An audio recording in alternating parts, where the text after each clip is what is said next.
What's good? What's good? I am back. Yours truly, the one and only Paul Pickett, host of the Paul Pickett Podcast, aka Triple P, aka the Common Sense Podcast, your source for music, sports, politics, world events, and much, much more. Today, I'm going to react to a video of Matt Walsh debating the House floor over sex change for minors, which shouldn't even be a debate or discussion. But before we do that, let's give you a word from promopalace.biz. Are you a musician looking for music marketing and promotion? Then look no further than Promo Palace LLC, your one-stop shop for all music promotion services. Services include Spotify playlist pitching, YouTube video promotion, record pool promotion, blog placements, radio airplay promotion, SoundCloud promotion, and much more. With over 2,000 customers and over 10 years of experience in online promotion, Promo Palace LLC is a company you can trust. For more info, please go to promopalace.biz. See you there. That's right. You heard the beautiful lady. If you need online marketing promotions, check us out. Promopalace.biz, one-stop shop for all marketing promotions for your music, product, brand, or your service. All right, let's get into a black conservative perspective. Matt Walsh, House Democrats debating sex changes for minors. So we got to talk about some pretty devastating footage of a Democrat getting silenced by Matt Walsh of the Daily Wire doing a committee hearing in Tennessee about a bill banning gender reassignment surgeries in Tennessee. Now, Matt Walsh showed up to this hearing, and which, let me stop. Tennessee is where my sister lives, and I can guarantee that she agrees with me 1,000% on this issue. Let's go.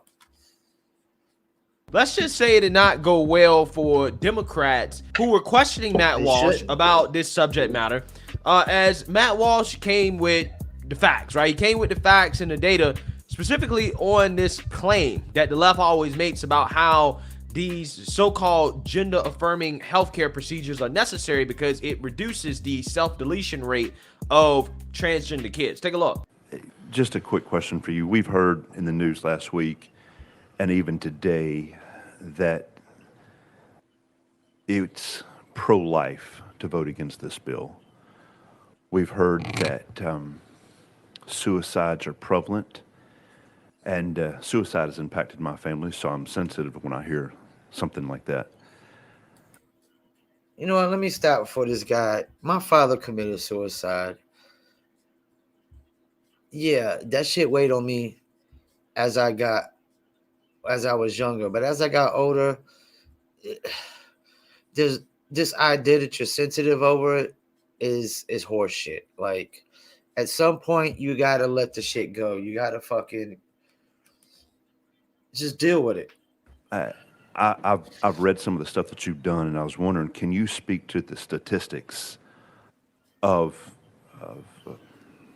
mental health and suicidal tendencies for the people who have gone through transition and for people who have not?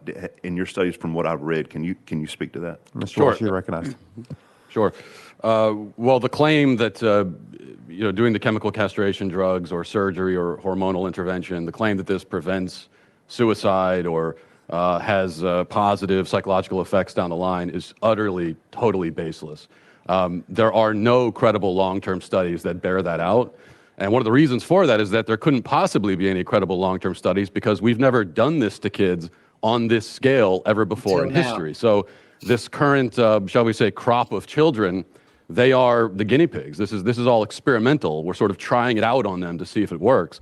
Now, they have attempted a few times to do studies. An interesting thing is that the World Professional Association of Transgender Health, WPATH, which is a radical far-left pro-trans organization, they commissioned a study to try to prove that that hormones and puberty blockers decrease suicide rates among trans-identified youth.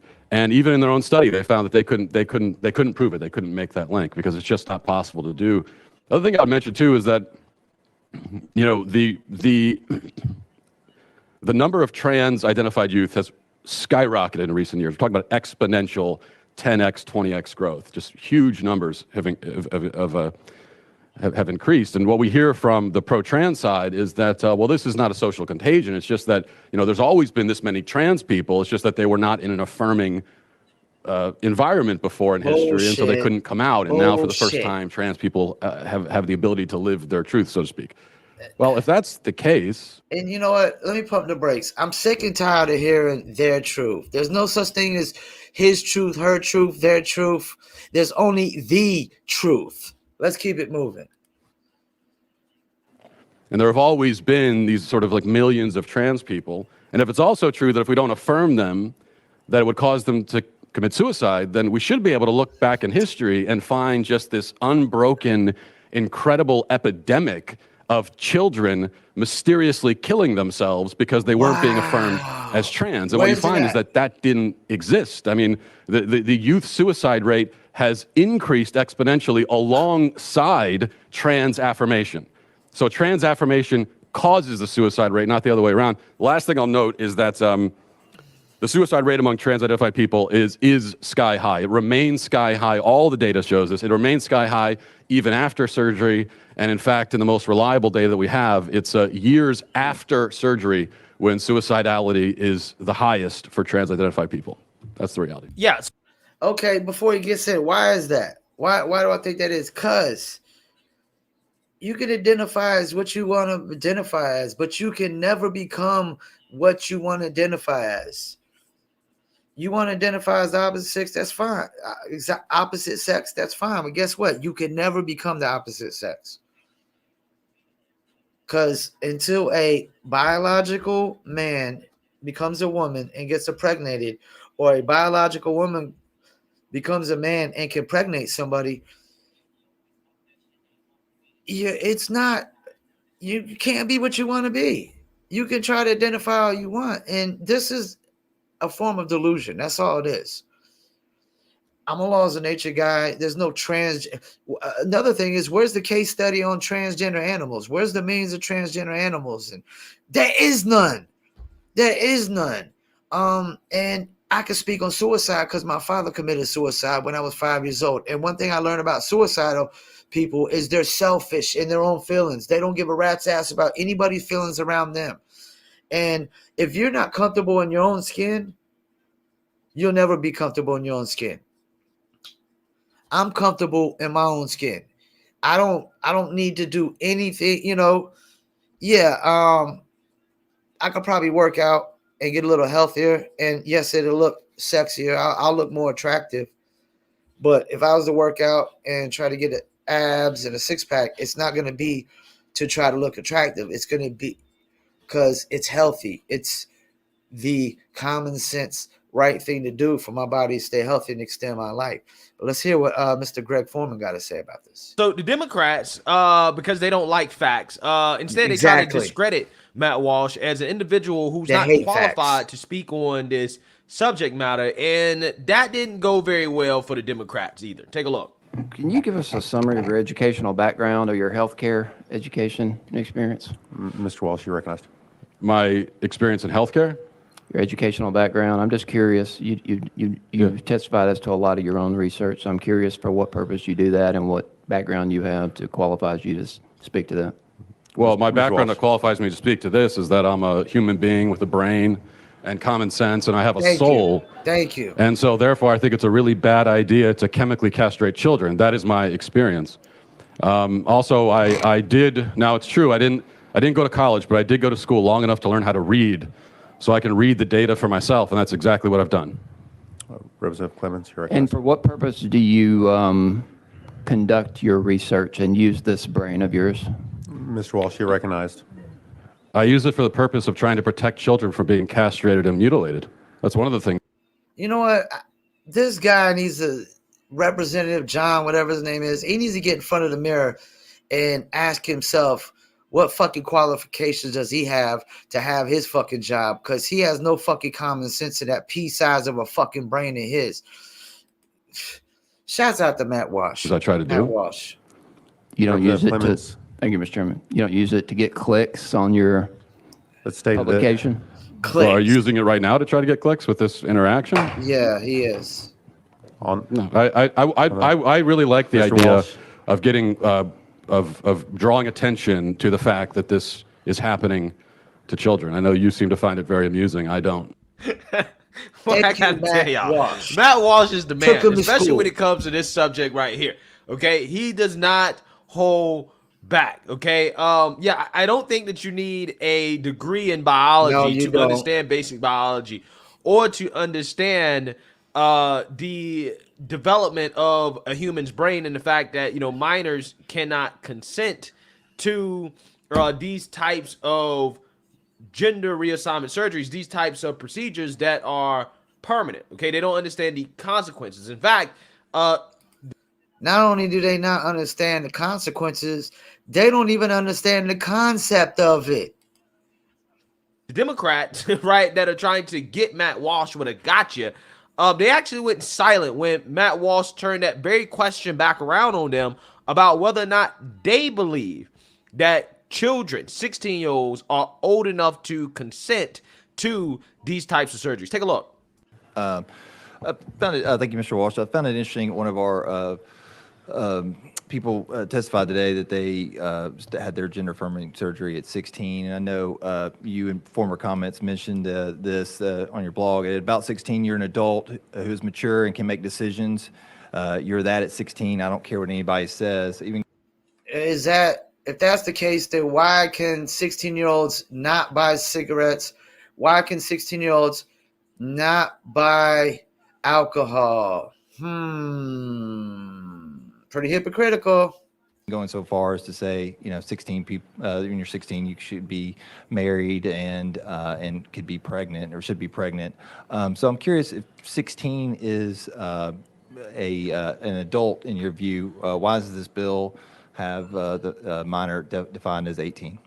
Mr. Well, Walsh, you're recognized. Yeah, that's a hit piece you took from Media Matters, from something when I was a radio host 13, 14 years ago, in my early 20s. Of course they did. It's also not an accurate reflection of what I actually said. I was talking about the fact that people tended to marry young historically, and that's all that was about. How does that relate to this subject?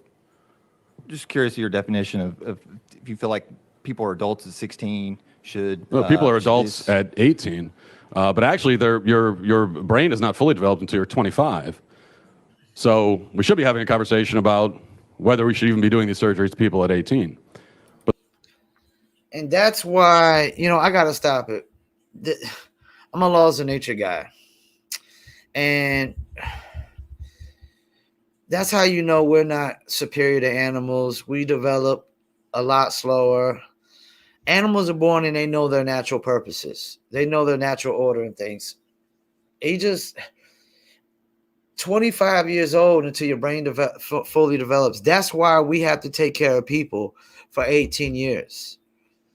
And yeah, if we were more superior mammals and not inferior, then we wouldn't have to be taken care of for 18 years or even 16 years.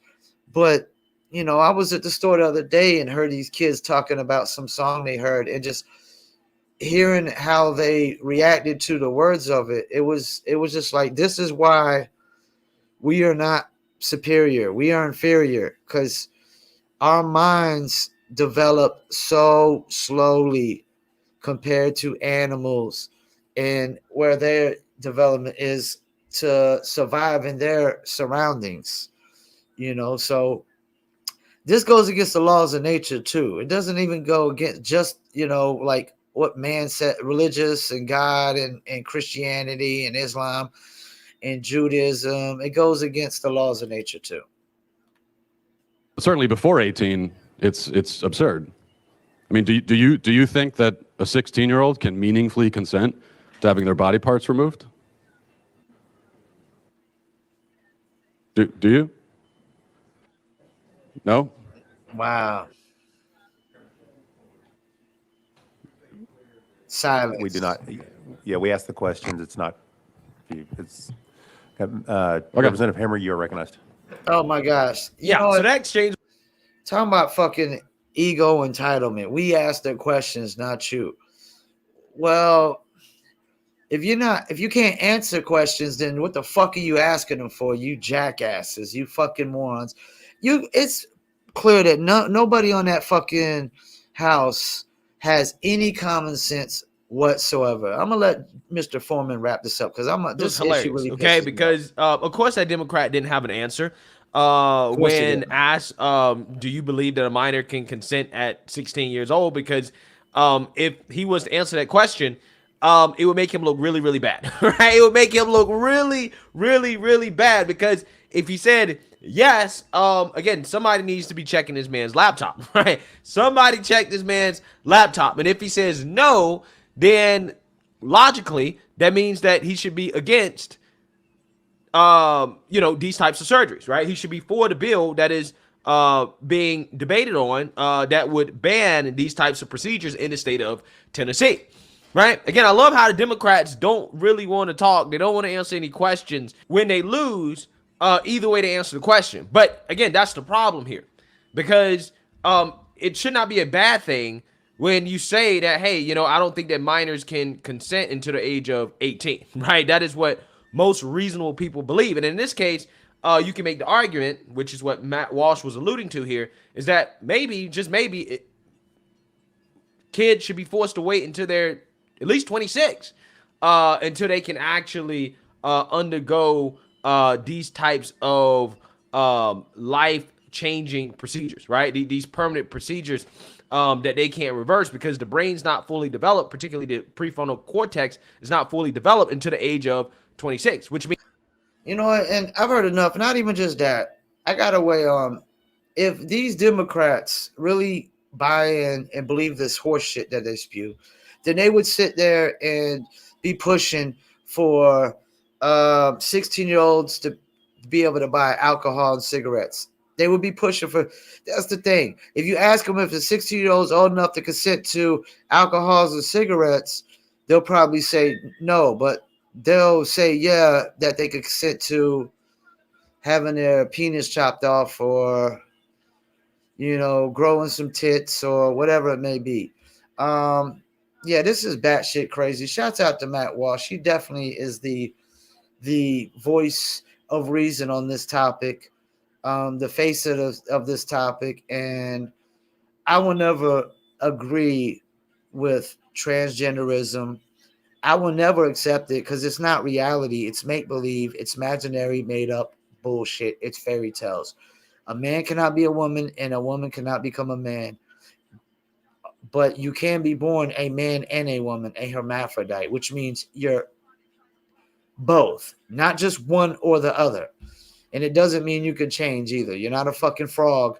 You can't change your sexes like a fucking frog. So once again, thank you for tuning in. Paul Pickett Podcast. And I'm out.